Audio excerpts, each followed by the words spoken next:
You are now tuned to BS3 Network.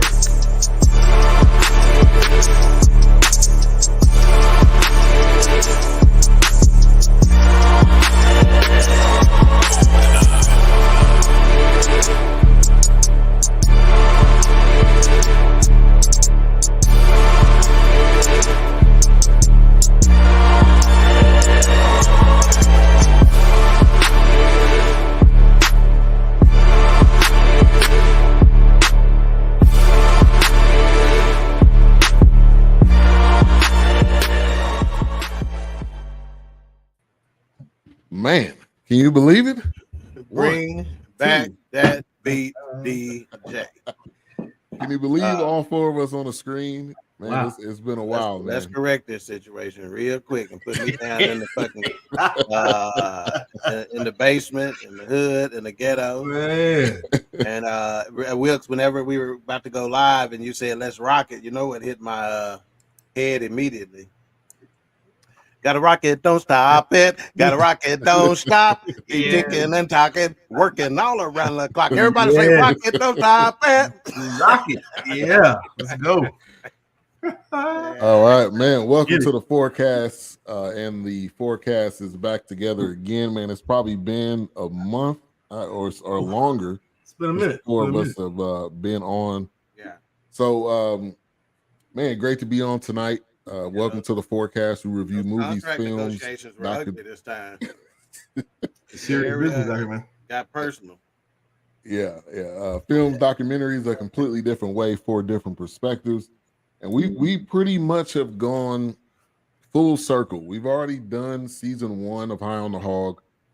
Tonight, we're going to start season 2. We're going to do one episode at a time because it is so much meat in this. You cannot clump all of these together. You just can't do intended. it. Yeah. Yep. Sure. Sorry. So we could go around the room first, man, because it's been a minute. A-Trap, how you doing, man? Always good, man. Always good. Good to see you, man. Good to be seen, not viewed. Yes, sir. Wilkes. Doing good. I'm good. Ready for this episode tonight. Yeah, man. This is right up your alley right here. Tell me. I'm expecting I'm gonna have to put you on mute at some point because you're talking too much. Yeah. You may have to flag me down. And A-Trap, King Dog, how you doing? I'm fantastic, man. I too am excited about this episode. And it just, man, look, I'm ready to rock with it. Let's just say that for sure. Yeah. All right. So, like I said, we did season 1. Go back and watch those episodes. We did 2 and 2 on the first season. Second season, it seems like they're kind of starting to dive into certain cities and how that impacted us now, and going back to our roots during slavery and during different moments. So we get right into it, kind of give our initial thoughts. Knowing that we've watched season 1, I'll ask this: what was your expectations for season 2, knowing that season 1 was so great? I'm gonna go to the food connoisseur first. Wilkes? Well, for me, it was mostly well, let me back up.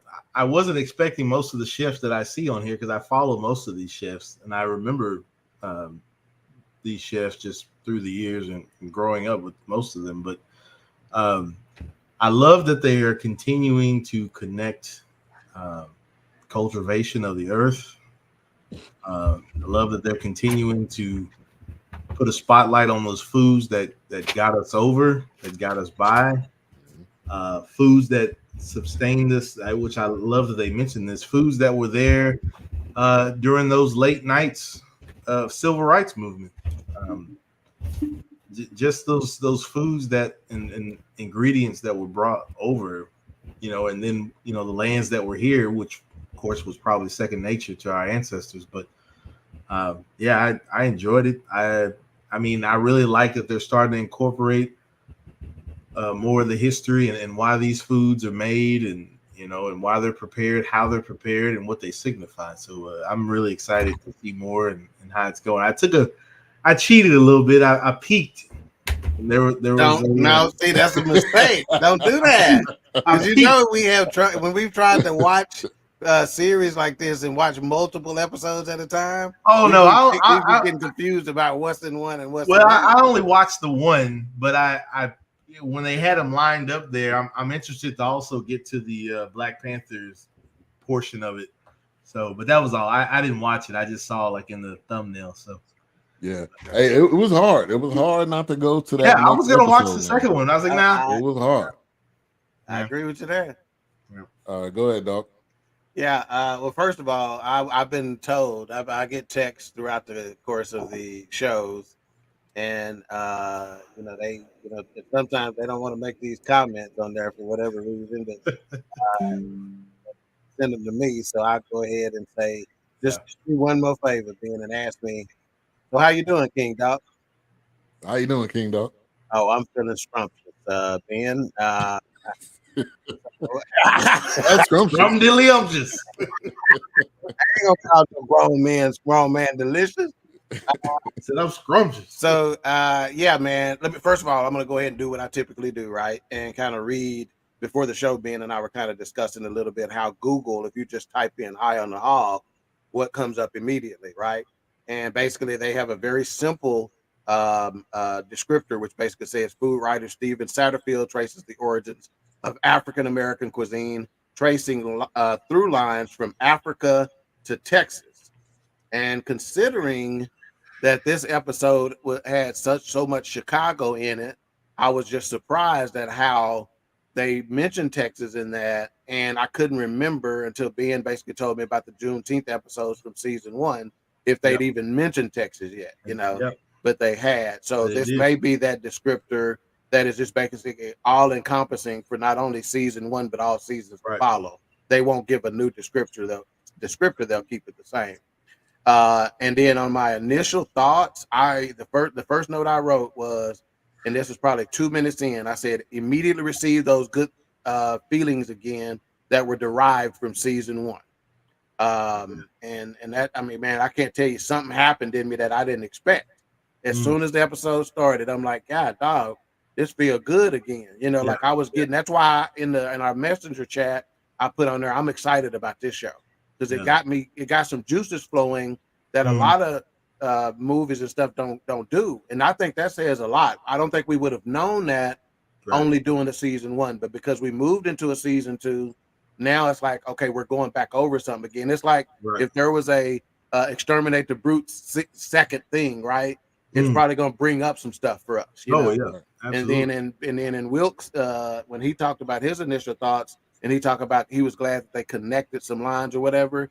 The term connective tissue came to me. Metaphorically speaking. Like there's so much connective tissue between our ancestors through food. Right. Yeah, and it was knowing that we did the first season. When I don't even know how I really found it. I just know we were searching for something to do, and then somehow it came across my timeline, or I was on Netflix, and it said it was released on Friday. So I'm like, we definitely doing this because this is right up our alley, in multiple different perspectives. So I mean, most of the things we reviewed already. I mean, they're sitting down eating. It just goes back to eating, but. At some point, at some point, right. Even the latest Dr. King thing that we had, when him and the guy made up, it was at the table. He was over for dinner. He was, that's such a such an olive branch to extend, and especially it used to be more so back in the day than it is nowadays. Oh, absolutely, right? Like that used to be the thing that going to determine whether we cool or not. If I invite you over for dinner or a meal together or break bread together. That significance, man, I mean, it's just, it's undescribable, man. Right. All right. A-Trap. It was just a lot of good information, good food. Just made you want to learn how to cook more. So, just more things to add to your palate. Well, toolbox, I should say, not your palate, to your toolbox. It was just very informative, and I enjoyed every minute of it, just like I did last year. Yeah. All right, let's get to some chat. Blue Streak in the building. Good to see you. Great. Also, we got my man Shaka Strong in the building. Thank you for tuning in. What's up, bro? Shaka Episode Strong. 1 Shaka Strong. Shaka Strong. Let me Shaka Strong.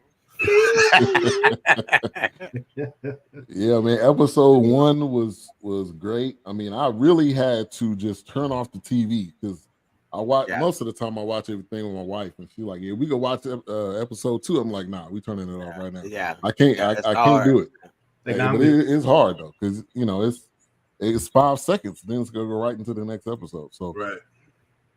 But so Steven Satterfield is hosting again, kind of the narrator and the one interviewing different people as he goes into different cities, but also Dr. J, I believe is the nickname that he called her, is the chef and author that was kind of going around with him. Yeah, finger roll. Which I felt like was a good touch as well, because she's got so much history, and anytime she's talking, there's going to be it's going to be a impactful story that you probably have never heard before, and she's just going to give it to you. Yeah. So they started off in New Orleans. Now the first episode was called "Food for Your Journey," which, I mean, there's so many different aspects that we could talk about tonight. The Great Migration, the journey of them being Pullman porters, the journey of them, going wherever they were going, going on traveling however how they were. But so they started off in New Orleans, and I like that clip that they had with the doctor on Good Morning America with Brian Gumble. That was a nice throwback right there. Yeah, man, I'm with you. Yeah. I felt like that was a great touch. And so they really just dived into the food in New Orleans. So first I'm gonna say, how many? I haven't personally ever been to New Orleans before.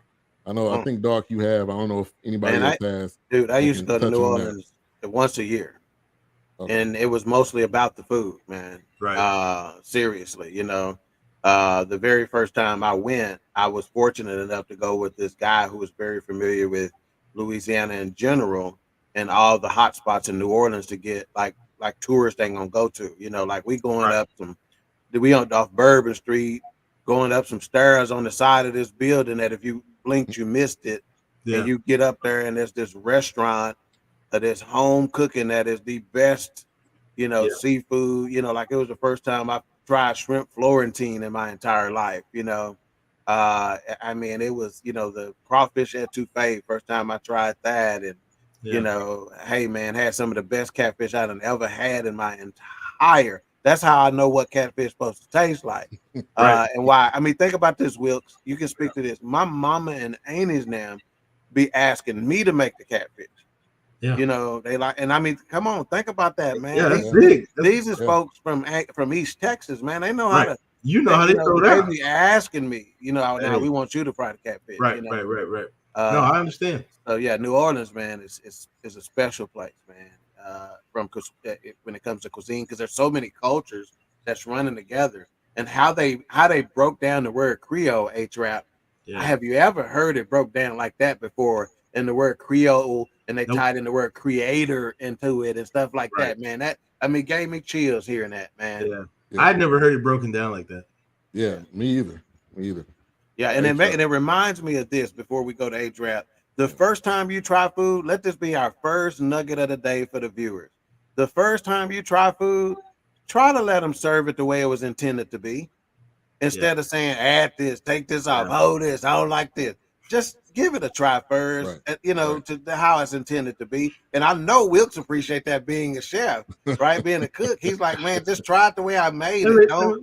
Because there's a reason why I put what I put in it. Right. And even if you don't like onions, think about how many people you've said, I don't like onions unless it's in this and this and this and this. Well, you don't dislike onions. Well, you just don't like them. Yeah, you don't like you may not like raw onions or whatever. Right. So let the chef taste it the way it was intended. And I know we're going to H-Rap, but I have to put this in here real quick. It's funny because this came up at Thanksgiving, and my wife will laugh and tell you all the time. She actually sent me a clip of this lady on Instagram because she was like, "Don't be trying no new shit at Thanksgiving. This ain't time to be shit." Right. Yeah. So. Because she knows don't be putting a new spin on the mac and cheese. Yeah, because she knows anytime she wants me to make like lentil soup, and she wants to, I'm like, No, I'm not adding that to the recipe. That's not Right. that takes away from what it originally. Now, you can do your own thing, and I don't mind doing those things for you because your palate wants that. Mhm. But in the original, in the beginning, Let me let it go the way it needs to go, and then you get know, that you know what, man? Even when I go to somewhere as simple as Subway, they ask me, Right. "Well, what do you want on the sandwich?" I said, "Make it like it was designed." right. And let me try it that way first because I'm giving the chef, the creators, some credit Right. in the fact that they've tested these flavors, they've experimented already. Let me see how it was intended. Yeah. Then if I say, "Oh, that's got a little bit too much oregano," or "That's got Right. the tomatoes take away from it," or whatever, then I can make an adjustment. The first time, Exactly. tasted like it. That's what she said. The first time, tasted like it was grown. Hey. Ah. That's the first joke in the night, folks. We'll be here all night. Let it roll. Let it Hey, roll. Trav, Hey, go ahead. the first handshake from Let it A-Trap. roll, baby. Yeah, All right. that's what I'm here for. I'm here for Wilkes' laughs and A-Trap's this guy. That's all I'm here for. Yes. Go ahead, All right. A. Go ahead. It was just, I've never been to Louisiana. I've never been. I've always Really? wanted to go, and I've been apprehensive about going because I have a shellfish allergy. Now, you know, they do. Oh, So my. Yeah. it's a bittersweet situation. I want to go. I want to try the cuisine, but Yeah. I'm not going to be able to That's enjoy hard, it. man. Yeah, that's gonna be hard to lose. That's I'll rough. give you that. Right. Yeah. I mean, because that's that area. That area is seafood. Oh, man. I mean, I can eat fish. I can't Oh, eat okay. Not crawfish. Yeah, I can't yeah. eat crab. But is it a situation for you, A-Trap, to where even being in the room where it's prepared or something like that is a problem? Initially, really, I'm 53. It didn't start being that way until I was about 51. Maybe when I was 49, because since COVID, it'll be pre-COVID, I had just started. Me and my crew, we went to this place called Goose Island, and Steve got some shrimp, and I'm sitting in the ride, and I'm like, Yeah, what's happening? I'm feeling it because what it is, it comes out of me. It makes it empties my stomach, and once my stomach is empty, I'm cool. Yeah. So as I've gotten older, it's gotten worse. Yeah. At one point, I could bring home. My children love shrimp, and me and my daughter would go get the shrimp, and she would get shrimp, and it was nothing. So now I can't even be around it. So I really want to go to New Orleans, but yeah, you can get by with it. You'd have to modify your trip a bit, but there's enough things. Like for instance, the original Popeyes is there, right? Okay. And you know what I'm saying. So you can go get you some chicken and be good. There's enough things that you can do. Huh? Sister said 48. Yeah, and you can like I said, there's enough. The weather there at certain times of the year can be such that you can eat outside a lot, which you're gonna have some natural ventilation. You follow what I'm saying? It's just that's new. I don't know if that was a one-time thing or what, but that's new. So I don't know. But usually I could sit in close quarters with people and they'll do their thing. But I can eat all kinds of fish as long as it don't, definitely if it does not hit my mouth, I'm good. So kind of like and one of the things they touched on was 200 Black people working in government positions. I don't remember what year, but they were giving a history of New Orleans and also with the food. But they were saying that in that area, we were represented, and we held our own. It wasn't like we were begging for anything. We were in position. So I felt like that was a really important fact when we talk about the city of New Orleans. I don't know if you want to touch on that, A-Trap. Oh yeah, I mean, New Orleans New Orleans, thanks to Black people, New Orleans played a gigantic role in the shaping of the United States of America.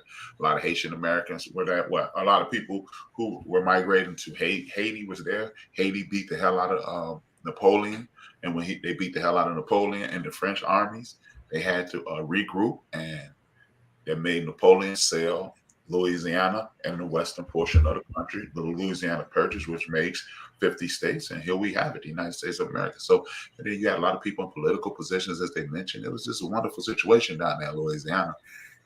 And as the one Creole woman said, her grandmother retreated from Mississippi and sued in the Spanish courts and got their freedom. So people don't realize, every time, I mentioned on my program a lot, every time you say the word New Orleans, you almost speak power into the Black community. Louis Armstrong, the Marcellus brothers. It is rich in Black culture, and you should, that's why I want to go there. The only thing negative that I could think about the state of Louisiana is the plume, the emblem of the New Orleans Saints.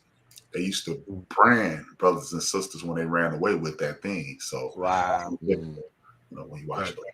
So, but outside of that, hey man, I want to go. I'm going to go, but I'm gonna be a little leery. Hey, Shaka, now put that comment back up. Because I think that's a very deep comment, and it ties into what I said about the first time you try a cuisine, try it the way it's intended. For instance, I'm not an okra fan. I've tried it in every way possible. I've tried it boiled. I've tried it fried.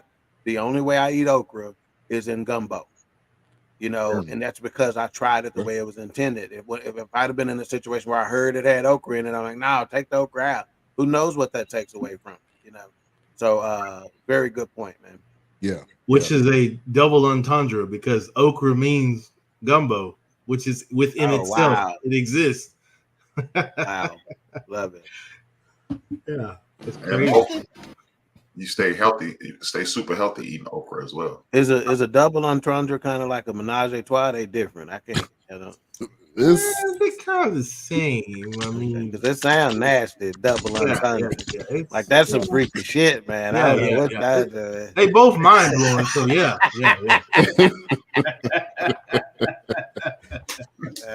There we go. Do with that with you, man. Do with that with you. Who you with? Well, we back. All right. So the story you mentioned, A-Trop, was a story of Margaret. They gave it a name, and during that time, to me, that amazes me that she sued and she won, and her family was free. But they were like, man, cheers to Margaret, like for real, to be able to do that. I think that just shows again the grit and the I think the wherewithal that we have. Shaka laughing. And Blue Streak said, "Stop with extra peas, extra peas." Hey, I'm just asking questions. We don't ask, we don't know, right? There's no stupid question, right? It's true. Right. So they talked about the okra stew with rice, and they had the Senegal impact on Creole food. I felt like that really hit me. That was a new one for me, man. Yeah, that hit me. That's one reason I shared that video. If you had time to watch it, but I did. Yeah, I didn't have 17 minutes to spare with. That's why I said if you don't have 17 minutes, that's just me though. It's just like, I watched it or watched it / listened while I was driving. Oh yeah, you didn't really need to see. But I felt like because I know people from Nigeria and jollof rice is like a staple. I mean, whatever dish that they make, is partnered with it. Oh yeah, or jollof, or jollof. However you want to pronounce it. Right, yeah. I mean, I literally have jollof seasoning right now in my cabinet. I mean, it's just what I do. Yeah. It's all, you need it.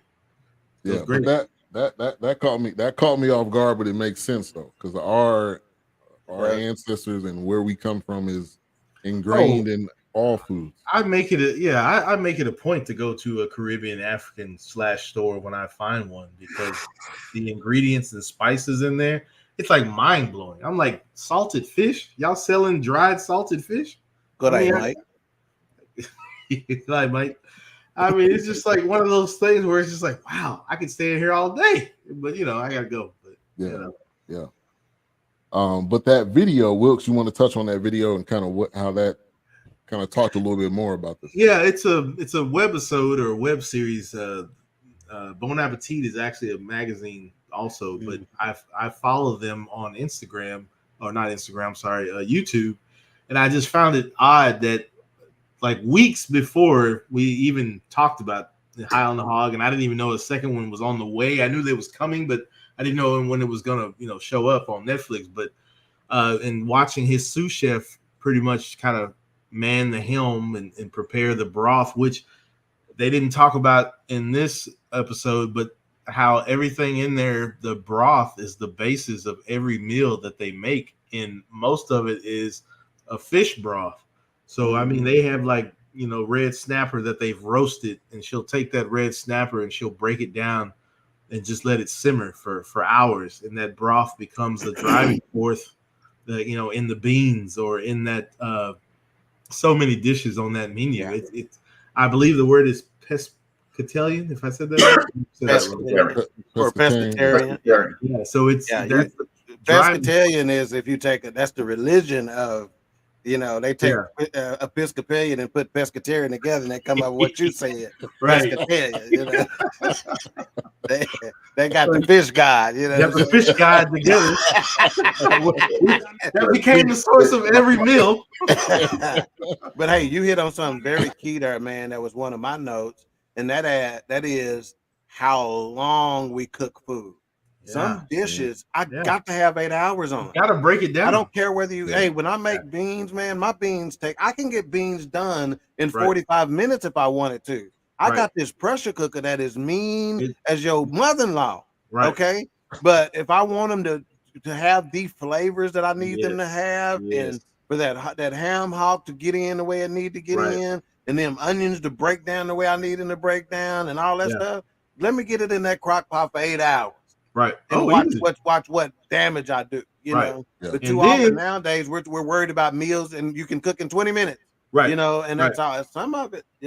But here's the other thing. Like what I do, baby. All day, every day. To Doc's point, especially when it comes to a roux or a gumbo base or something like that, you let that soup or those beans sit in the refrigerator overnight. They're not going to taste the same like the night you made them. Because now they really got time, as Emeril Lagasse would say, they got time and all the flavors to get married, and they just stewing in there. I mean, beans ain't gonna taste. You eat them for dinner, you're gonna want to kiss me in my mouth. You eat them the next morning, you're gonna want to marry me. Promise. Yeah, A1. Not you, A-Trap. Yeah.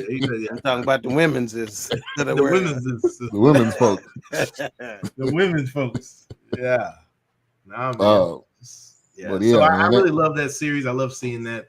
And you know what? I love to see, as young as she is, that she's the sous chef. Like, just think about the knowledge that she's gaining, because I mean, you could be a sous chef for almost 5-10 years before, this is one of those things where it's just, man, it's amazing to see that, and how she's driving it, and she'll say, well, this is how he wants the fish sliced, or how he wants it portioned. Because it goes so far, So it was amazing seeing that. Like I said, it's a great episode. Of course, all that stuff's in my wheelhouse. I'll shut up now. Sorry. So, A-Trap, tell us what this comment did to you, because you reacted to it. So it brought back some memories for you. Yeah. It'll be too long, but she'll know what I'm saying when I say this. So long, Krabby. She's laughing right now. Hell, I'm laughing and don't even know what you're talking about. Wow.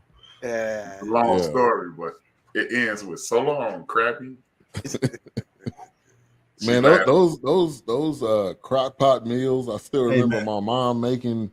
It didn't matter what it was. It was. I don't care what Instant Pot you got. It's a slow cook, man. I'm telling you.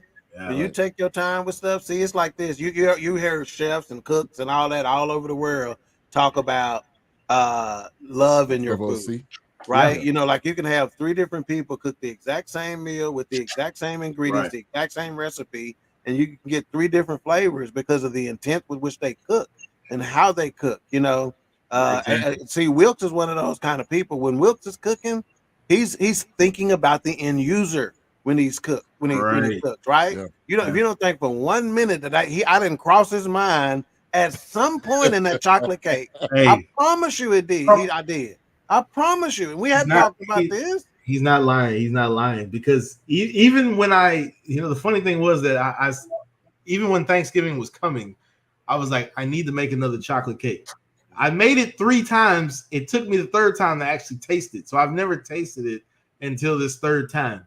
Now, Doc said it tasted better the 3rd time versus the first I made it, but I don't know. But He getting better, y'all. But the point is, he honing in on this shit, y'all. But the point is, about the corner of the market. When I'm cooking like that, he is absolutely right. I don't ever have to taste it. Mm-hmm. Now I can taste as I go, but to taste the end product, that's not for me. It's the joy and the enjoyment and the happiness the end user gets. Absolutely. Because it's not really for me. That's why when we get to the Pullman part of this story, it's just like it's a servitude. And a shout out to Leah Chase. I'm glad they mentioned her in this because very instrumental. And also shout out to Disney because Princess Tina was based on Leah Chase. So yeah, another shout out to that one. But it's one of those things. Well, Princess and the Frog, if y'all don't know that one. But it was one of those things where it was just like when I cook, I'm not really cooking for me. It's because what my grandmother put in me, and I want you to taste it. Mm-hmm. It's what I've taken and tried to just continue to perfect. Yeah, I don't take the bragging rights. I don't own it. I just do it, and I want you to enjoy it. That's it's the way we love, man. You know, right. we love through food. Right. We show love through food, man. Yeah, that's why I said I could never taste the same. I ain't need my mama to ever tell me she loved me. Hell, I tasted it. Yeah. Every meal. Exactly. I'm like, she got to love me because ain't no way you fry this chicken like this. Right. And normally that's right after they give you a whooping too. That's right. Right. Come on here. Now sit down there and get you at the table so I can get you something. Why you still trying to catch your mama in your breath ass? You done beat your back in and then you bad man. You all snorting over there on the chicken. I put about 600 pounds if I'd have got fed after every whooping. All right. What's up, Knox in the building? Knox. Oh, Anthony. My bad. Anthony. We got our main guy, Cole Johnson, in the building. Comey Media said, good to see you all again. Yeah, man, it's glad to be back. And yeah, man, Blue Streak. Wilkes glows when y'all talk about food. That's awesome. Yeah.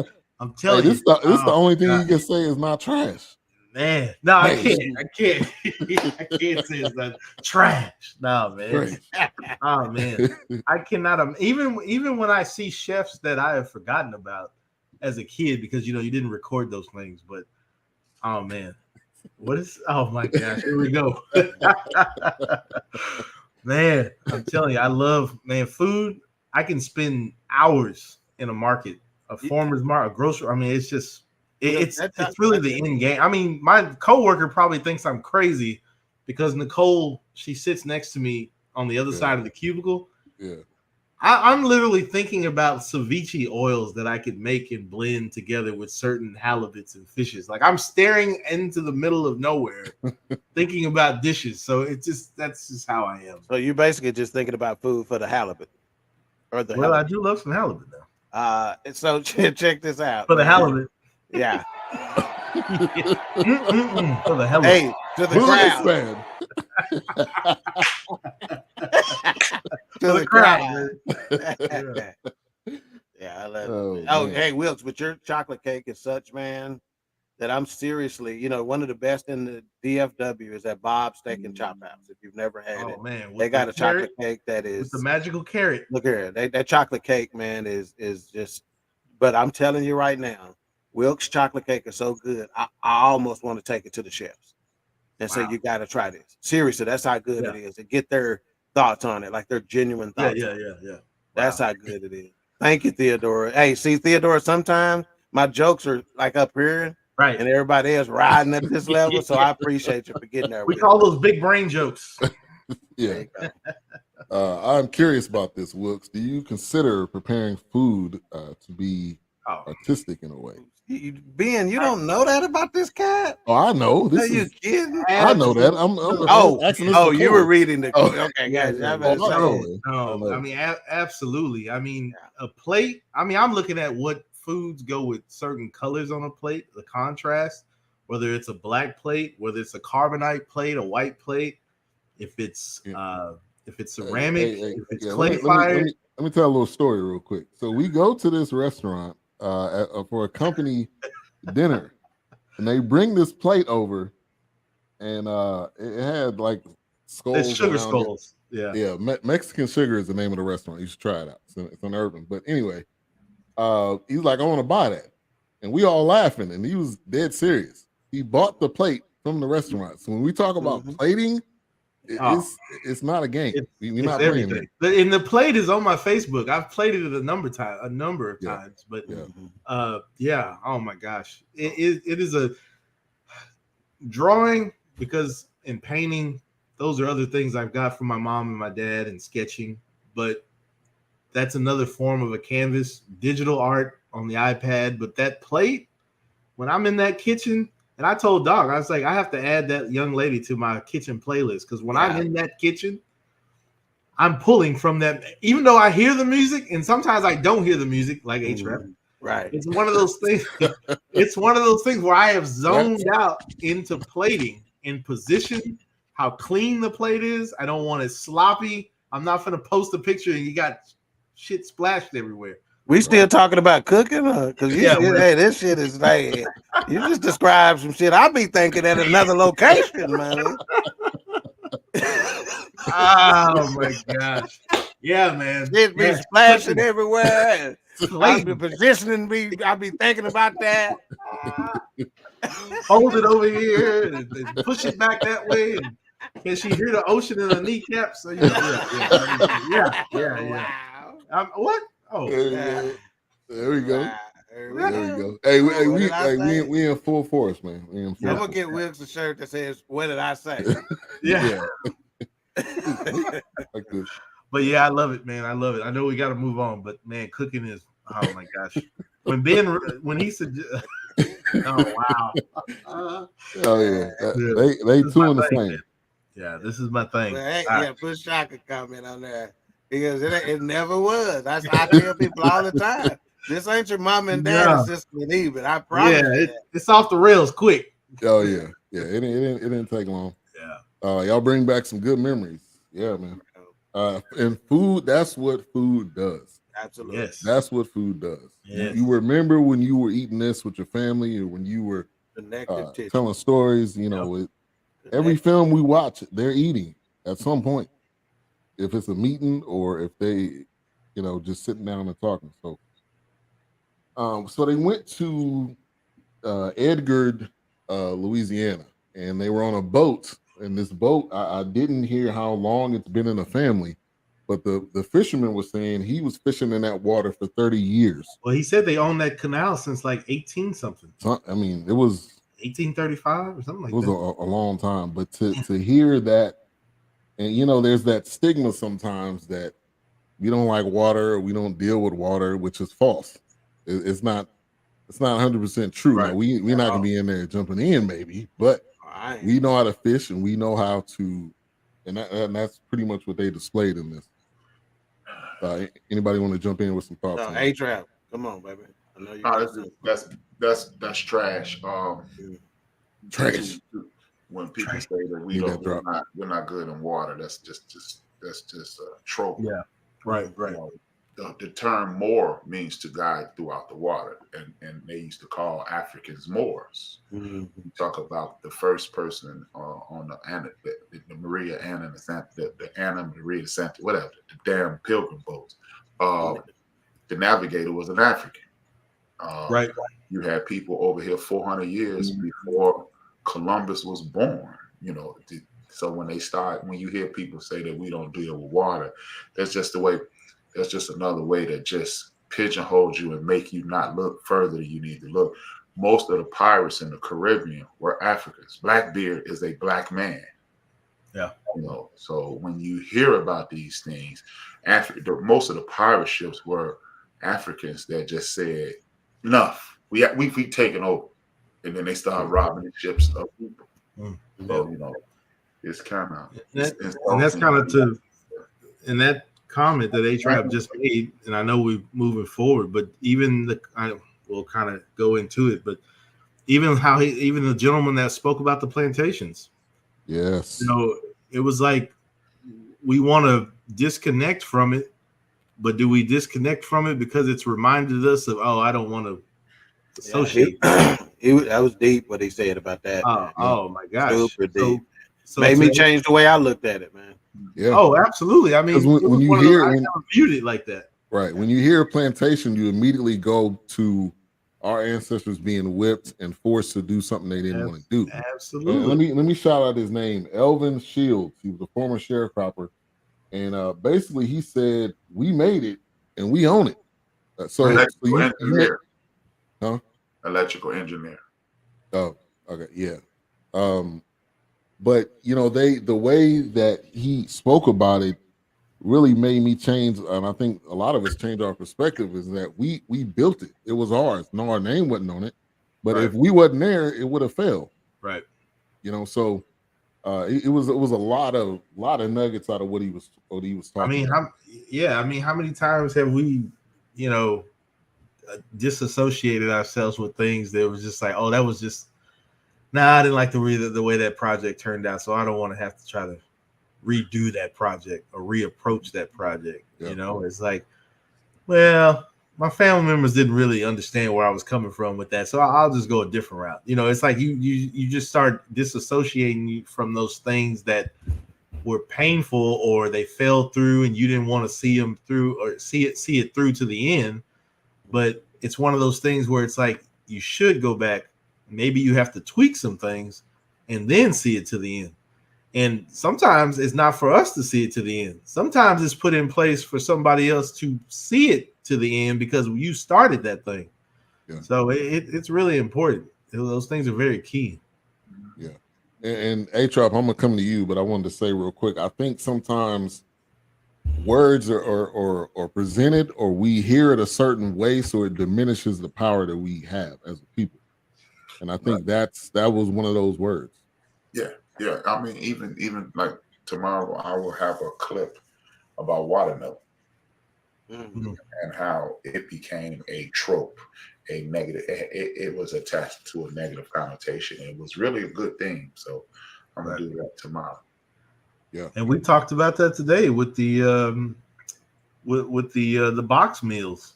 Me and Ben mentioned that today because people, you know how black people are with chicken. Yeah, well, that chicken kept well because you were going to either lynch my ass if I stopped, or I was going to eat this chicken and keep driving, or we're going to pull off and eat it and go. So which one was it?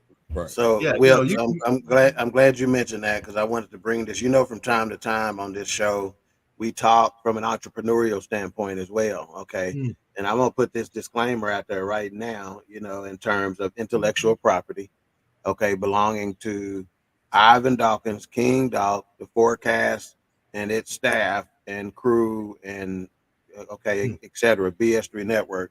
But I two things came to mind with regard when that shoebox stuff started taking place throughout this episode. Number one, a book entitled "You Gonna Eat Your Cornbread: The Impact of African American Cuisine on African American Men." Okay, you're gonna eat your cornbread. And then number two, a restaurant called the Shoebox Cafe, which is an homage to that. See, that's what I'm looking for right there. Yeah, you hear what? Just sit on that. Oh yeah, just sit on it. But it's like see, that's another thing too. When I talk, see, A-Trop was probably the first dude who I really paid attention to who talked about ancestral influence in our lives. Right, first one that I listened to. I heard people say it. But he the first one I listened to about it, right? And since then, because my perspective on it had changed, okay, because I was looking at it from a perception, from my perception, but perspective is looking at it from the other angle. Since my perspective has changed, the information I'm getting has changed and become more powerful, valuable, et cetera, et cetera. But yeah, hey, homeboy, look at here. You gonna eat your cornbread? Hey. Yeah. And even in the restaurant. And I'm thinking like this. It's an 8-chapter book. You got 2 chapters apiece with the 4 of us. You follow what I'm saying? Which adds another element of it as well. I mean, and there's gonna be some competition in there too. Like I'm gonna be trying my black ass off to try to. My chapter gonna be this chapter. You know what I'm saying? Which is gonna elevate the entire product. Right. You follow what I'm No, saying? no, You know? absolutely. I mean, even just in that phrase, "you gonna eat your cornbread," I'm thinking about the cars that are pulled over on the side of the road. Yeah. We got to eat this, but we got to get back on the road. We cannot Right. stop anywhere. Yeah. Right. Yeah. You know, are you going to eat that cornbread? How many people labored to get this meal ready to get you to the place that you need to be? The title of this episode was Food for Your Journey. Yeah. As we always say, food for your thoughts. Yeah. So are you going to eat your cornbread has a little bit more deeper meaning Oh yeah. than what that just said on the surface. So of Yeah. course, And in my mind, food, now my mind is going crazy because Yeah, and Yeah. maybe even at the back of the book, you got recipes made up of things that were included in your shoe boxes for the journey. You got a fried chicken recipe at the back. You got a cornbread recipe at the back. You follow what I'm saying? Are you Right. Ben? You're not able to pull that image from my or from the Facebook chat. That book that I got. Yeah. Not I able can to do pull Yeah. that. Keep That- talking amongst yourself. Yeah. So while you're doing that, I wanted to touch on something a little bit that really messed me up at the beginning, right? Where they talked about you had to be 60 kilos to travel. Okay. So, you know, when A-Trap was talking about the Nina, the Pinta, and the Santa Maria, you know, in order to get on it, you got to be at least 60 Right. kilos. I don't know what that translation is right now into pounds.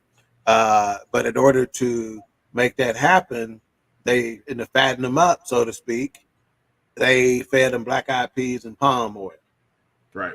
you know, because palm oil would, you know, hold the fats a little bit more, you know. And just think about that and how many people were lost on the journey, man.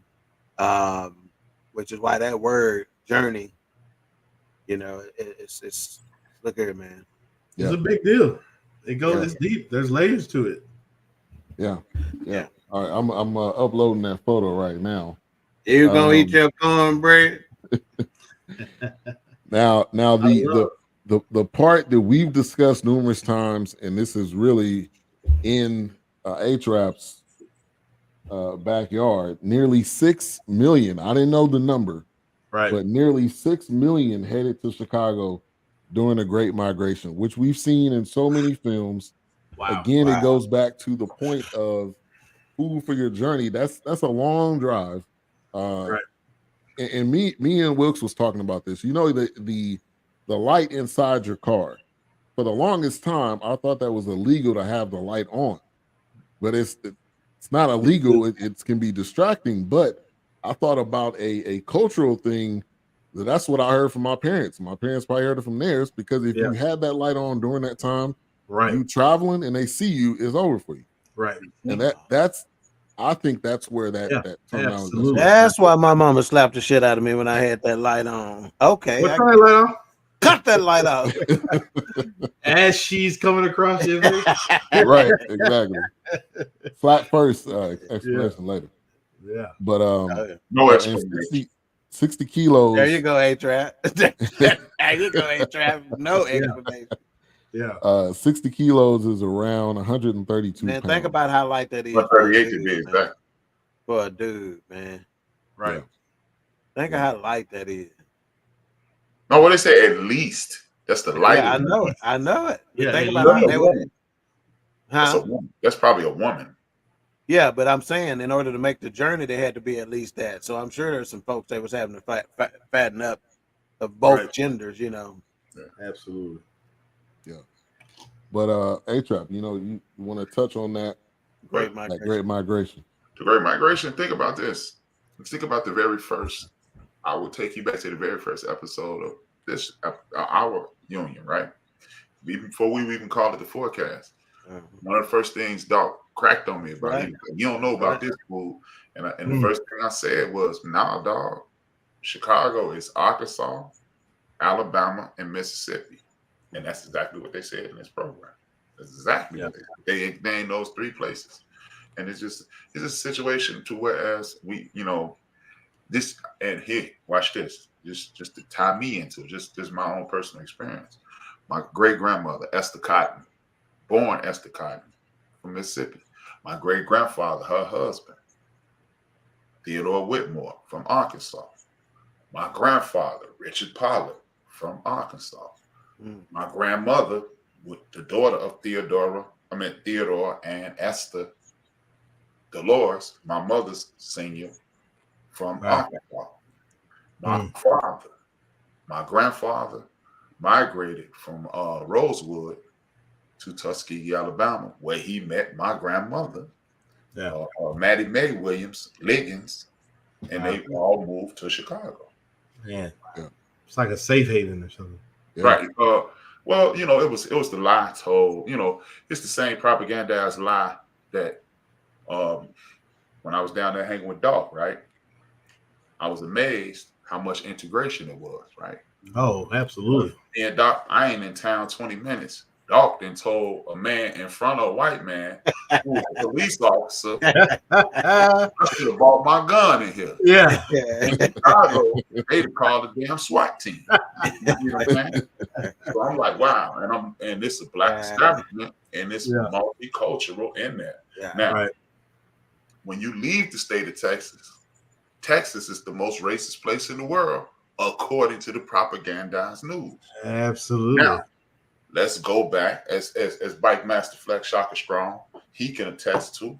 You come to Chicago, you ain't seeing nobody outside of your culture and your restaurant. Now you'll see some white folks in the Mexican joint, you'll see some black folks in the Mexican joint, and of course you won't see the Mexican folks there. But when you go to those places like that lady, the man was talking about on the south side at Lambs, you ain't gonna see no white people in Lambs unless they've been in there with their black significant other. Yeah, them white people flock down here. No, and you go to MacArthur's on the west side or Crystal's in the west suburbs where Theodora lives. You ain't see no white people. And it's white people literally. If you drove into Crystal's from the west side, coming from west to east, it ain't nothing but white people. But if you go from east to west, ain't nothing but black people. So it was a lie. It was a propagandized lie told that the North is more applicable to black people, and it was pretty much just jobs up here, because I used to work for this one company, and I used to help people, and I get y'all the floor back. This one lady from Hurricane Katrina told me, she said, "Sir, I've never seen so much racism until I got to Illinois." So it's just another propagandized lie that, you know, because me, 53-year-old man, I was never sat in a classroom with a student that was not black. Period. From preschool, Beacon House, Ethan Allen, William E. Gladstone, Westinghouse, George Westinghouse High School. Not one non-black person ever in sight. And to make that story go full service, circle A-Trap, and being that police officer, that was Sergeant Wilkes. Wilkins. Yeah. That's who the police officer was. Like, let me touch on one more thing about the food and how this not only has this program come full circle, how the programs that we watch are almost seem like it's divinity. We, and Ben was probably going to speak on this next. Last week, you guys did Bayonet Rusted. And one of the people who powered Bayonet Rusted was A. Philip Randolph, who tied right into the Pullman Porters. They tied right into Chicago, which tied right back into Texas. Wow. So it's cyclical, the entire situation.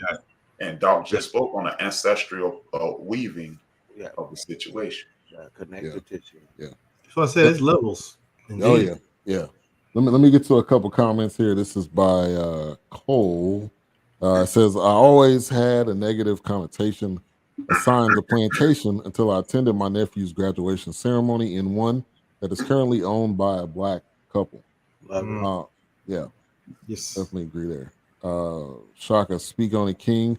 The way he said how to embrace the word plantation is same perspective on how in our culture the word nigga has been embraced. Wow. Right. Shaka. Bike Master Flex. Man. Strong. Hey, we need you in the chat so I can every Monday, man. Come through, man.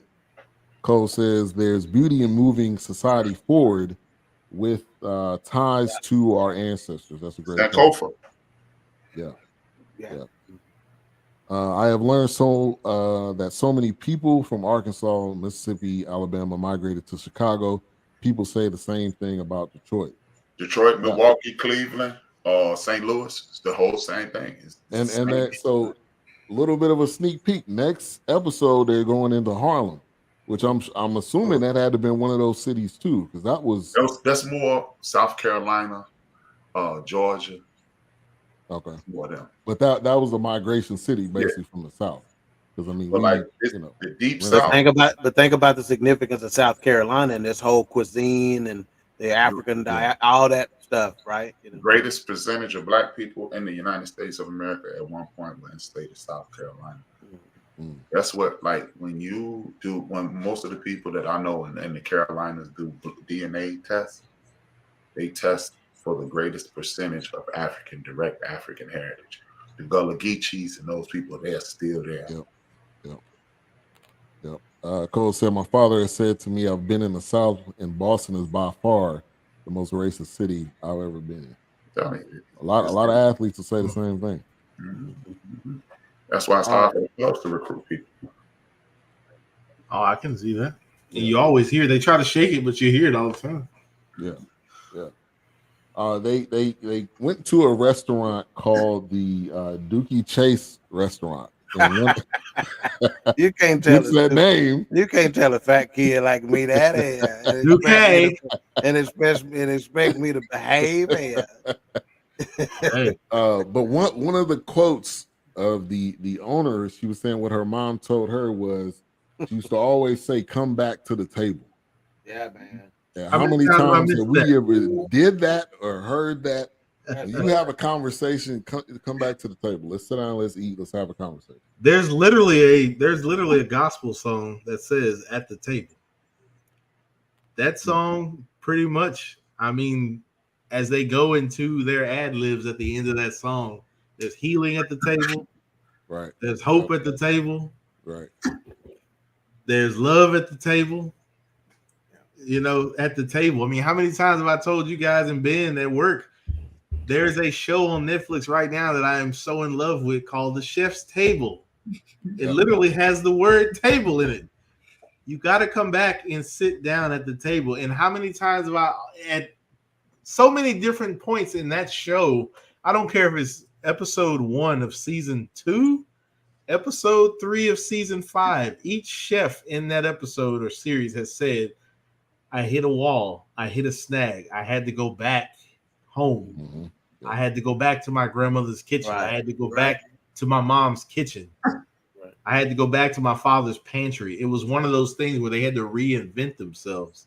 So that alone is always going to be just that echo of like recentering, because as I mentioned it to my son, don't curse your training ground, because that is literally the area you may have to return to. My grandmother's always said it best. You never know when you might have to go back. Right. Don't curse it. Don't burn that bridge. You never know when you may have to get back there. Yeah. And you may have to start it over again and take those things that you've learned along the way and re-implement them. But yeah. So that's amazing to me. Yeah. And when I think about my family getting together, friends, you know, my cousins or whatever, we have the get-togethers, and all of y'all have been to one of my get-togethers. One of the fondest memories I have is that table and my aunties and my mama sitting at that table and just talking about stuff over their lives, you know, and stuff like that. Man. Right. I mean, even at A-Trap's birthday party, or even at the, I think we had did we have like a little Juneteenth thing? Yeah, we had something for the BS3 Network. Even though I never sit at that table either time, we paid attention to. In my mind, that table was where the women folk. That's right. I don't care if they snapping peas and they not snapping peas. That table always will represent that moment of communion, that moment of sup, if you will. While we were standing around the island line about Right. You know, whatever we had going on. Right. I ain't gotta check with my wife to do this. Yeah. Ain't that right, Right. baby? Ain't that right? I mean, even in the Cosby Show, there's an episode like that in the Cosby Show where the men are, you know, they're talking somewhere on the couch or something like that, but the women are in the kitchen gathered at the table. It's just one of those things. That table, there's that word again. It's just that it's that meeting point. So it's just huge. I mean, it's big. Yeah, it's big. Yeah, and I agree with you, Cole. I was thinking the same thing. As long as it's not the red table talk, we good. Yeah. That bald head scallywag. Yeah. I'm talking about G.I. Jane. I will. Wow. The most important aspect of Black life is the big time gathering at the table, sharing food and life. That goes to the family reunions, man. When you got the long table, you got 10, 15 tables. Y'all sitting at it. Y'all conversating. Y'all meeting family, you know, reuniting with family. So yeah, if your family is struggling, you want to, reconnect, start having, I understand you can't do it every night, but have dinner at the table a couple of nights a week, make it required for, right. You got school age kids and stuff like that. Make it a requirement that, okay, on the night you don't have cheerleading, or the night you don't have volleyball, or the night you don't have football or basketball, we all sit at the table and eat family dinner together, Right. And I promise you it'll change the trajectory of your family dynamics. Right. I mean, and your kids will open up more. I mean, they're not talking about what's going on at school. Sit down and have a meal. They'll talk about it. One of my cousins right now, she's in her 70s. And she just told me a story about my grandmother because she was pretty much raised by my grandmother. She went out and she was supposed to be home by 12 o'clock, but she came home about 9:15 or something like that. And she was thinking, now I know this woman ain't sit at this table from the time I left at 5 or about 5 o'clock. And she don't sit here at this table waiting till I got back. Knowing my grandmother, and knowing what my cousin, I was like, I promise you, I know she did because I know who you're talking about. So I know she sat there at that table waiting for you to get in, waiting to hear that key. Right, so right. I already know. Right, like that Silk Sonic song, and they were smoking out the window, smoking out the window. It was waiting on exactly because we waiting. we waiting. Yeah, we waiting. So they talked about traveling. The Great Migration. It was either by bus, wagon, train, however they could get there.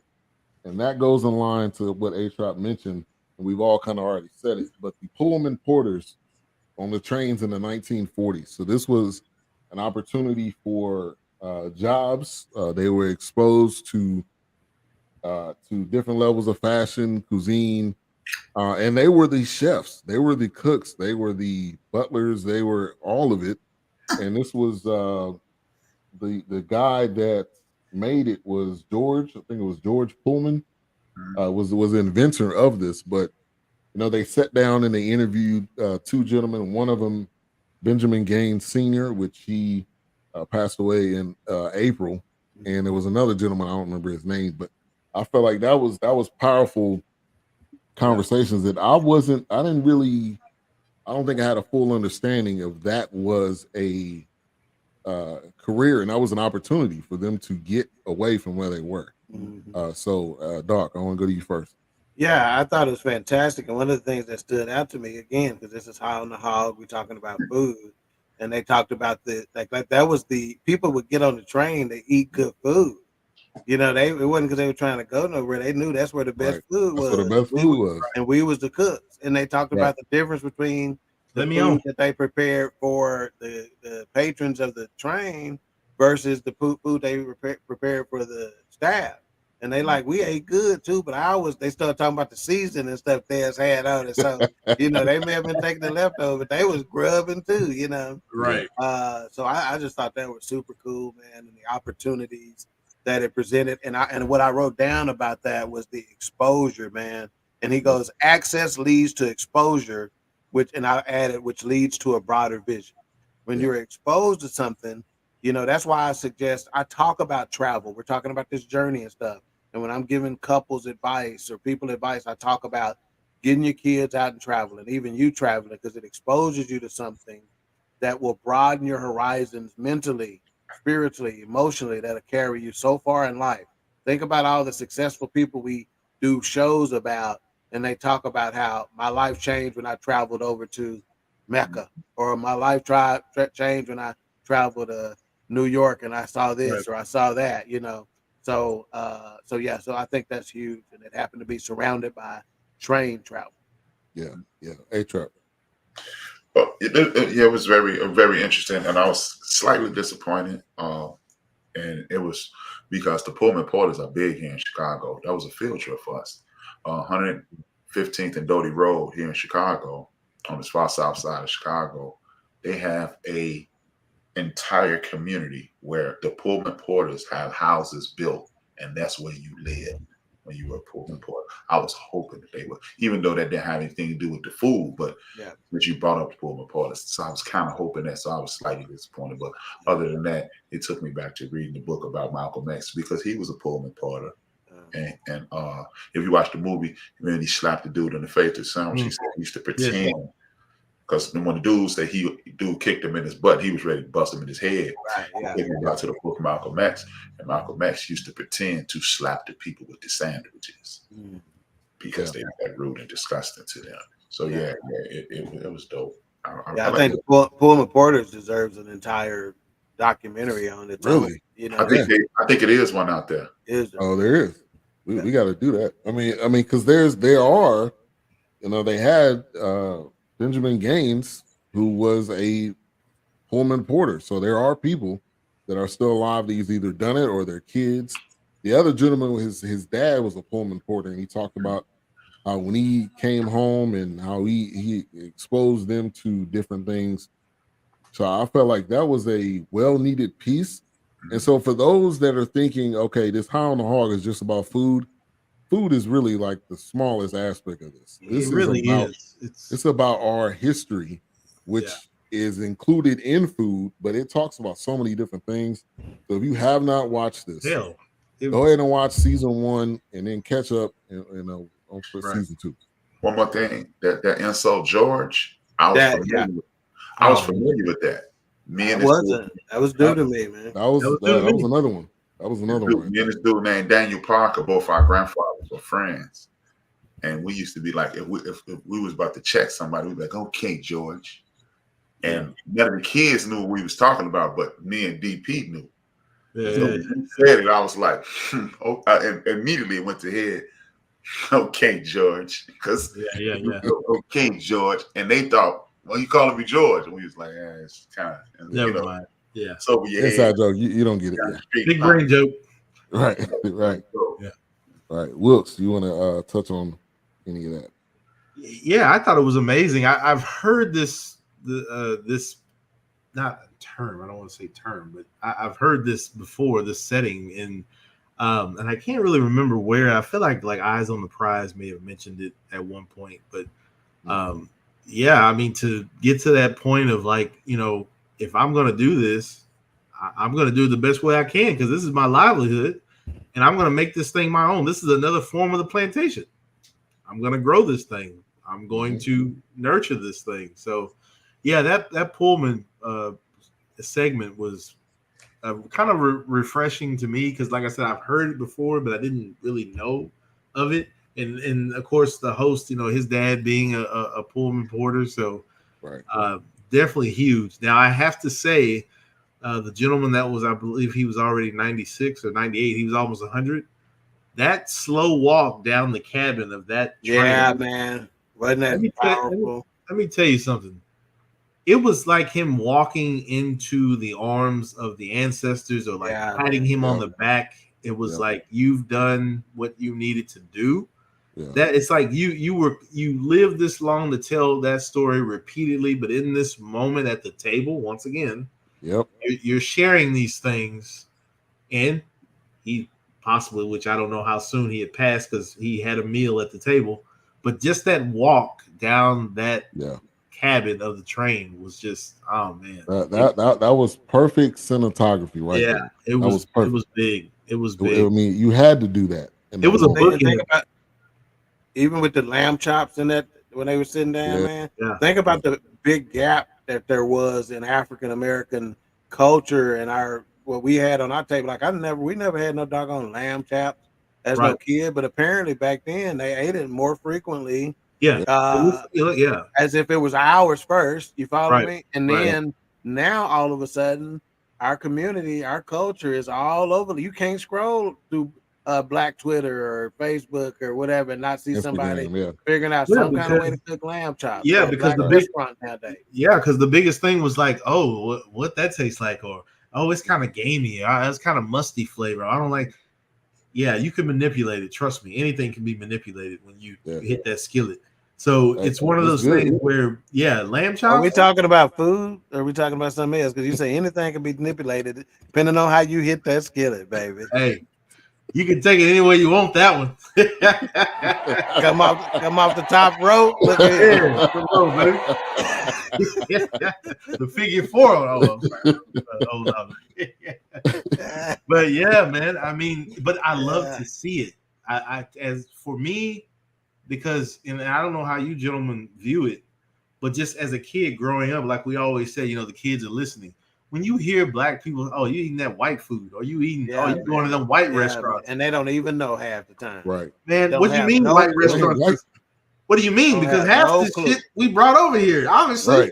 Right. So I mean, it's like one of those things where I love to see that black people are branching out with their flavors and their palate, and they're enjoying things that they didn't think they would eat because it's like, and I get it. Some things you're just not gonna be with, but I love to see that now. I love to see you go into those restaurants. I love to see you owning those restaurants and that Right. embracing that culture that has always been there because it's been so I guess minute, or it's been on the back burner. But yeah, no, it's great. So there's a city called Pullman. Or a No, it's neighborhood. just neighborhood. It's It's just like that Neighborhood. Okay. which reminded me of that portion in South Dallas I was talking about right there, where all the doctors and the lawyers and the judges, they lived. I cannot think of that area, but it literally has a landmark. You said it was in South Dallas, or It's in South it's Dallas. not You're not talking about Hamilton Park or here, huh? Oh, I'd have to look it up, dog. I'm not sure because At when one you point. it's not far from the rail station where they keep the DART rail system, but it's like literally when you turn into that neighborhood, there's a landmark right there, and it tells you the history of that neighborhood. And those houses are gorgeous, but it's one of those things. When I heard that, And it ain't Hamilton Park, man. I don't think it is. I have to look it up. I don't think so. Yeah. and right Hey, next but this is a door to great that comment, Cole. right next door to that neighborhood he's talking about, Mhm. where all the black doctors and lawyers at, they call it Peel Hill. What hill? Peel Hill. Peel Hill. Wow. It's like Hyde Park, Peel Hill, Pullman. Yeah. Yeah. But that's another part of our history where we're given an opportunity and we take it and we run with it and we make it our own. And I like I said this numerous times. Right. God has given us that ability to you give us something, we gonna flip it. And we gonna make it taste the best food you ever had in your life if you didn't think it was gonna taste that way. So segue Southside Chicago's cuisine, which they talked about this place, Virtue. Have you been there before? HR, or have you seen it? Oh no. That was funny. I was looking at this and as Flex would tell you, Bike Master Flex, you know him as Shocker, we call him. Bike Master. The funny thing is, and I heard it, and Shaka can attest to this, it's a civil war going on in Chicago in the black communities. I'm from the west side. I was raised on the north side. Shaka's from the south side. And you can hear them let people, like if you were Chicagoan, you heard them say, oh no, this is the south side. They was letting you know, south side, not just Chicago, south side. And I was laughing. I was kind of laughing. Now I have never been to that to that restaurant, but the area that he was in was they were 100% correct. Scoop Jackson lives in that neighborhood. Farrakhan lives in that neighborhood. Obama lives in that neighborhood. Jesse Jackson lives in that neighborhood. Sammy Davis used to have a crib in that neighborhood. Muhammad Ali used to have a crib in that neighborhood. So they were 100% correct. But you, as a Chicagoan, you heard, like, I was offended. I'm not gonna lie, because I was like, yeah, that makes what do you sense. mean? Right. I was literally, the Chicago showed up. I was like, relax. Because y'all, if I don't say this, y'all will never know. Because y'all just thought they was repping the south side of Chicago. And I'm not quite sure. Flex on typing it in a second. Like, I was offended. Like, what you mean? The best. Because it's a civil war. And once you leave the 606, or once you leave Cook County or the state of Illinois, we're Chicago. But when you're in Chicago, I'm south side. I'm west side. Yeah. Like, I can remember years ago, my son is 30, and I asked Nicole, I say, your parents from the west side, right? She was like, yeah. I said, all right, cool. She's like, why? I said, I ain't want my kids to be biracial. Hey, man, that's a robbery right there, for real. That neighborhood is rich in culture. That neighborhood is on fire all the time. It is biracial too, but our footprint is all over that neighborhood. Black people. We Hyde Park, the neighborhood that they were talking about, didn't even used to be in Chicago. That used to be a city, and Chicago bought it. And so when I was watching it, I was like, I ain't gonna lie, I was like, mother.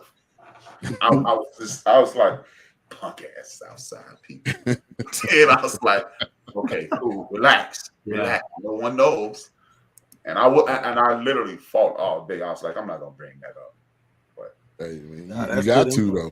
You got to, because you're from that area, from that city. Hyde Park is a dope area.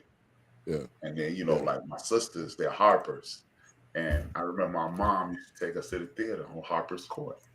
So it was kind of dope. Yeah. And there was a comment that the gentleman was a podcaster, I believe. He was sitting at the table again. Right, sitting at the table again. And he said it went from 2% to 33% Black people during the Great Migration. If that is amazing. That's crazy. That is amazing. Jeez. Shaka saying, I haven't been to Virtue. Very, very popular. They have a vegan option. Yep, South Side, West Side has a love-hate relationship. West Side folks have a salty point of view with South Side. And that sounds like Oakland to me, because that's very similar. West Oakland is different than North Oakland. Bro. And East Oakland, Oakland, Chicago, DC are the same city. We got this. We even use the same slang. You would be shocked. You remember being down there at the school? You couldn't tell a DC person from a Chicago person. Remember? Yeah, true. And true. Oakland people, Oakland, DC, Chicago, that's the same town. It's just in different places. Yeah. That's a great point. And he had his own in the restaurant, his own version of the shoebox meals.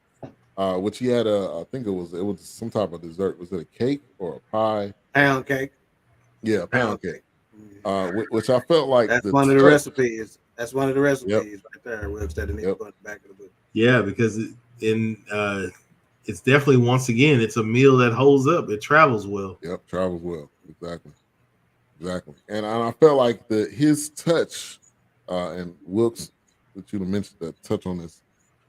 Just the little intricate pieces that he had in each meal and how it was plated and how he explained it to me was that's why and that's why, going back to the question or the thought that was mentioned, the comment that was mentioned earlier, plating generally for most chefs, for most cooks, plating is it's a story of something. For some reason, it's a story of, I remember my grandmother in the kitchen. I remember my mom in the kitchen. I remember the elders would say, so it's a homage to those things. That it's a big deal. So when I plate and when I look at certain plates, that's why I said the contrast and the colors on the plate and the positioning of the plate. It's everything. It's not just, oh, hey, look what I made. yeah, it's deeper than that for me, because it's one of those things where, let's say if I make collard greens, meatloaf, mashed potatoes, and macaroni and cheese, that's not because, oh man, that's great. No, that's because I remember that on Sundays after church. So now how do I elevate that to represent my grandmother, because she taught those things or she introduced those meals? If I make breakfast for dinner, how do I elevate that breakfast? Because my grandmother, when we didn't have much, but I swear to God, when she cooked, you thought you had everything. Yeah. Yeah. So when I cook, when I plate, it's a personal thing. It's a sentimental thing. Yeah, and it's also a fun thing because, like I said, I love to do those things. But it's usually a journey for me. I'm on this path when I'm cooking. When I make gumbo from scratch, when I'm standing there with the flour in the pot, and I'm stirring it literally for 45 minutes, arm hurting, making sure it don't burn. I love it. I mean, it's just Get one that of those. roux. Gotta get that roux right. Gotta get that roux right.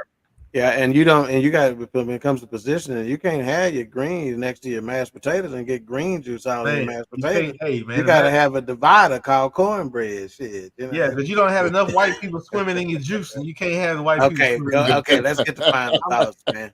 Let's get the final thoughts. What happened? Let's get the final thoughts. I'm just saying, you can't have them all mashed up in your shit. I'm not sure what's happening. Yeah, what I say, nothing. Let it roll, baby. Let it roll. So as we do some kind of on the air discussing, I think we just do a rating at the end. I want to do a rating. Oh, I guess every when a culmination. Oh yeah, each episode. Yeah. Each episode, as far as each episode should get a rate. I think so. I think so. Yeah. You think so? I was just thinking we just rated at the end because I think we get one on. Okay. Yeah, because I think each episode is strong enough to stand on its own. That's right. That's right. Yeah, and plus, if one episode happens to not be as good as another one, I want us to be able to talk about that at the end of each episode. So yeah, I'd say we do it. Yeah. Okay. All right. Final thoughts and mic rating. If you're tuning in for the first time, we rated 1 mic to 5 mics. 1 obviously being the worst, 5 being the best. And you can join in the chat. Give us your rating. We're gonna go to. Fair for me. I like to cook. Now that's why this is fair for you, because we got to get them opinions. But all right, final thoughts on mic rating. I mean, like Doc said earlier, I mean, it was literally a lightning rod. It was a repositioning of where we left off on the last season. I mean, it didn't miss a beat. I felt like they didn't miss a beat. I felt like once they traveled from season 1, they were still traveling in season 2. Having the doctor there with him and sitting down at the table and watching how she responded to the meals that were being presented. And let me just say, man, the Black Eyed Pea fritters, don't think my mind was not going 1,000 places. Please let me look at her. Hey, what? Hey, we right around the corner. We can taste this. Man, and I didn't know Black Eyed Peas was green, man. Oh yeah. Oh, natural before they're ripened. Yeah, before they're ripened. Yeah. Oh, I did. Yeah, before they're ripened. When you see, that's the things I miss about the farmers market when I would go with my grandmother and her sister, because all those beans that had different colors when they were freshly picked. But anyway, no, I'll shut up because I'm going on. I know it, but as the pastor would say, I'm running on. I'm over my time. I know Sister Jenkins got to check on the meatloaf and the pot roast. But, I'm getting ready to close. But I'm going down somebody's street. But I'm gonna close. I'm gonna wrap it up.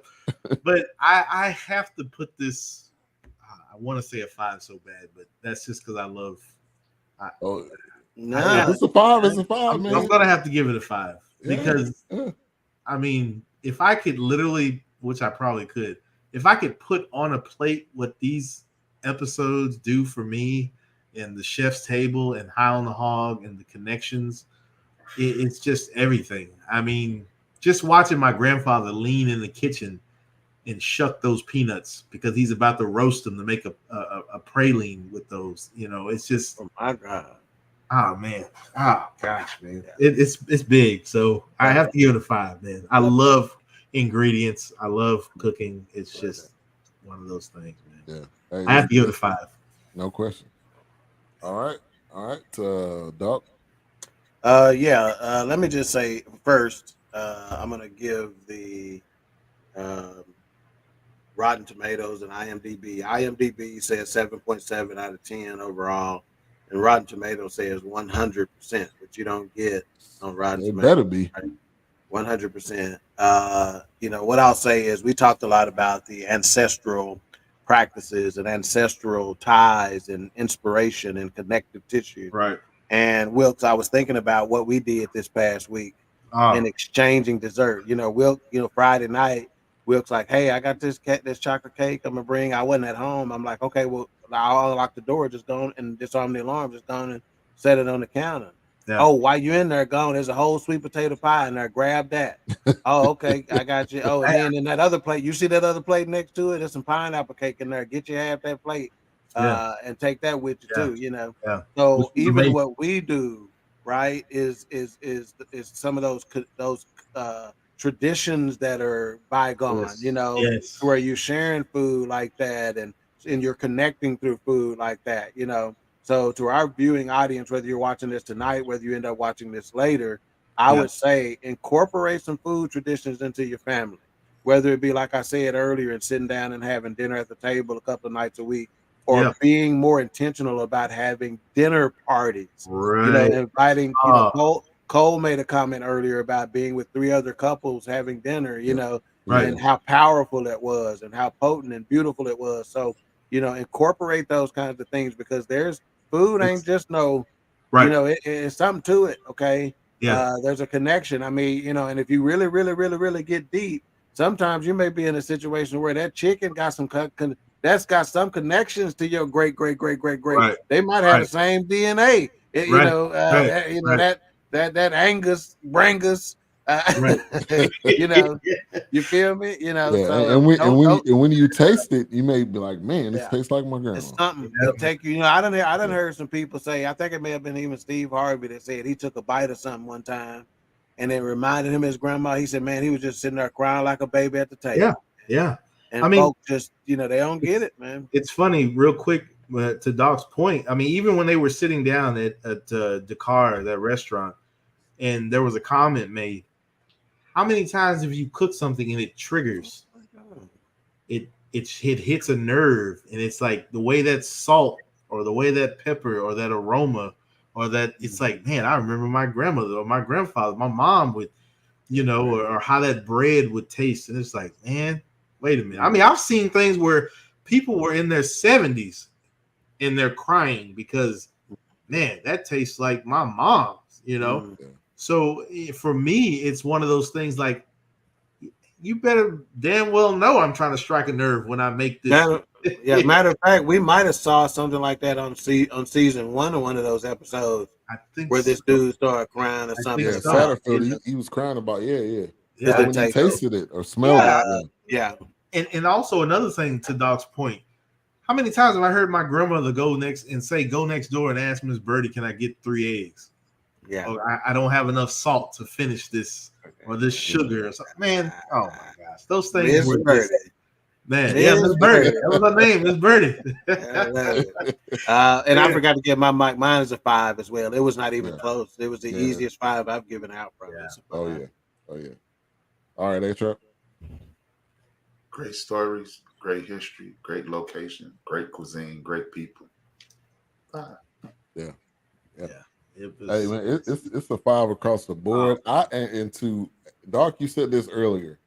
I haven't been because we've done a few. I think we've done a few sequels, maybe 1 or 2.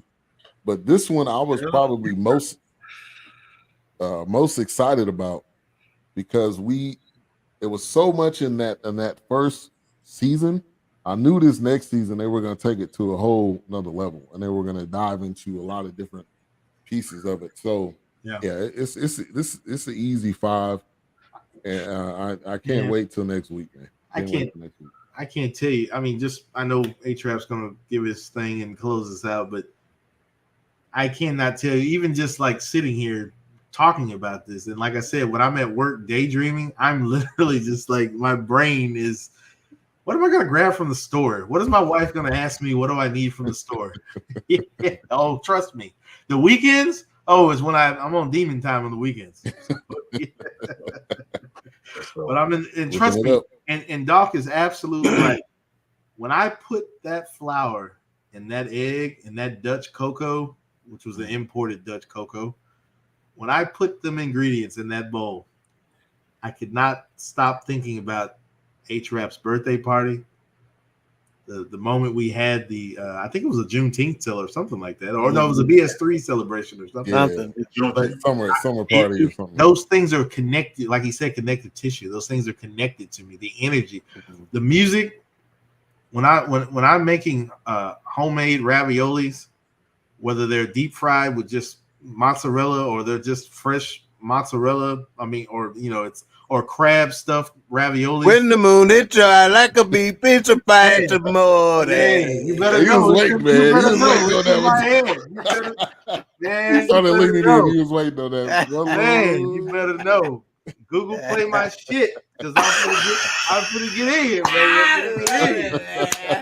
I freaking love it. You got the Samuel Jackson on the Alexa. Oh my god, man! It's just those, man. I'm pulling, man. I'm pulling. Trust me. Yeah, even the Christmas music my grandmother would play when she's making homemade fudge with pecans. Hey, run this around the corner and get that to Miss Colton. Yeah, she got the tins with the homemade fudge. And I'm like, come on, man. Love it, man. Yeah, man. It's all in my wheelhouse, man. All right, so next week we will do episode 2, the Black Mecca. So man, get locked in with us on this next month. Hey, it's gonna be probably our best one of the year. We about to kill it. I even had Cab with the show tonight.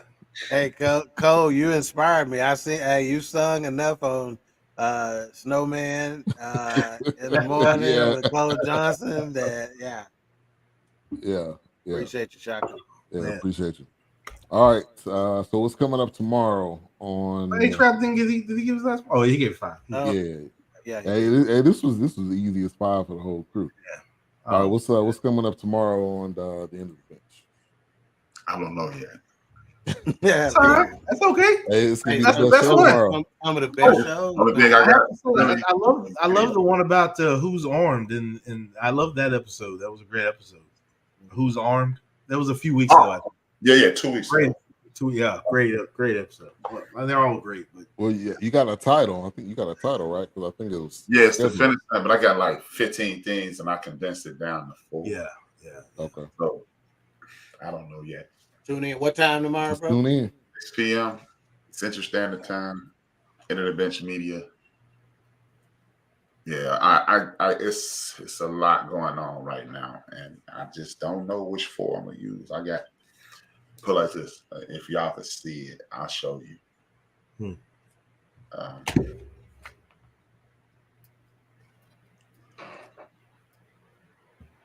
can't see it due to the green. Oh Yeah. That's how many notes I got. So you might have to do a part 1, 2. I gotta send me the list, man. Yeah. King show. So it's gonna be. A lot. The funny thing is, I was inspired a lot by the show tonight. Love it. Hey, that's the way it's supposed to work, man. 6 p.m. I'm humble. 6 p.m. tomorrow. Suggestion. This is Wilkes' wheelhouse. Let's say we let Wilkes do his rating last every week. That way he gets as much time as he needs. Okay.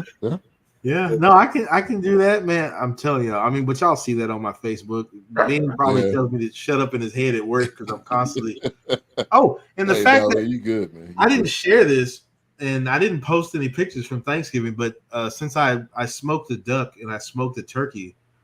What that duck do to you? He quacked. Damn it! I smoked that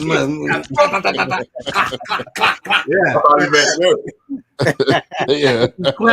These quacks.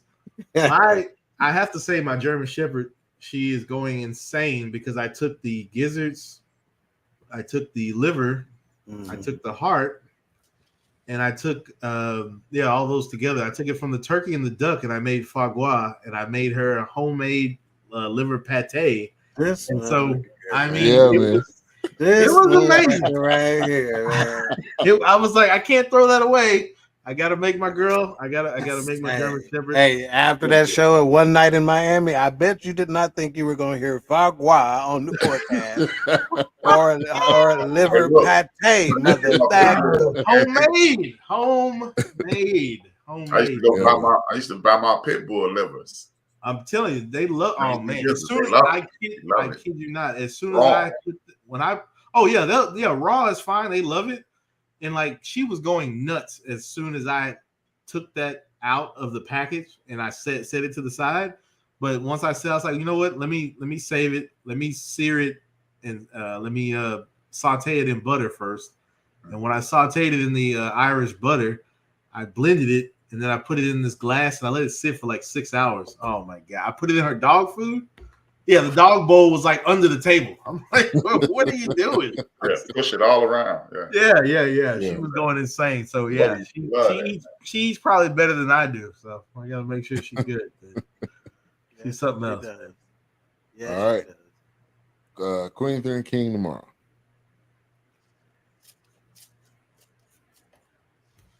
See that smile right there? I trust me. I just letting the audience get your pictures and shit in right now. Because one day you're not gonna be able to be this close to me. Hell, I'm just telling you right now. Ain't nobody come to see you, Otis. Right. Exactly. Get him in while you can. Get him in while you tomorrow on Queen 3 and King. She's a 10, but she don't clean up. She's a 10, but she don't clean up. Does that matter to men nowadays? Do we really, with folks like me and Wilkes at the house, you think we really give a damn about whether you can cook or clean? We're going to find out tomorrow on Queen 3 and King with special guest host John Lewis of Man Talk Monday. If you think I'm a fool, he's a fool. Turn it up. So, and when we together, we trying to out-clown each other. So tune in tomorrow at 7 o'clock, Tuesday, BS3 Network. You can find us on Roku TV as well, YouTube. So please, just like this show, like, subscribe, share it with a friend, do the same thing tomorrow. We appreciate your support. All right. All right. So before you close us out, H-Rap, real quick, there's been some cool updates to the BS3 TV Roku channel. So if you have the channel, go to it. You may have to update the channel, or it should do it on its own. But there's a lot of our partner has updated the channel with a lot of nice features. You can also search. So there is a search option, so you don't have to just scroll down and try to find it. So check it out. Next time you go to the app, check it out and let us know what you think. So, A-Trap, go ahead and close us out. It's a new year, so I'm going to close us out with something different. Now it's time to say goodbye to Ben and all his friends. I would like to thank you folks for kindly dropping in. Everybody back next week to this locality. To have a heaping helping of his hospitality. Hood Billies, that is. Let us back. Take your shoes off. I love it. Come back now. Yeah. I love it. DJ. Peace. I love it.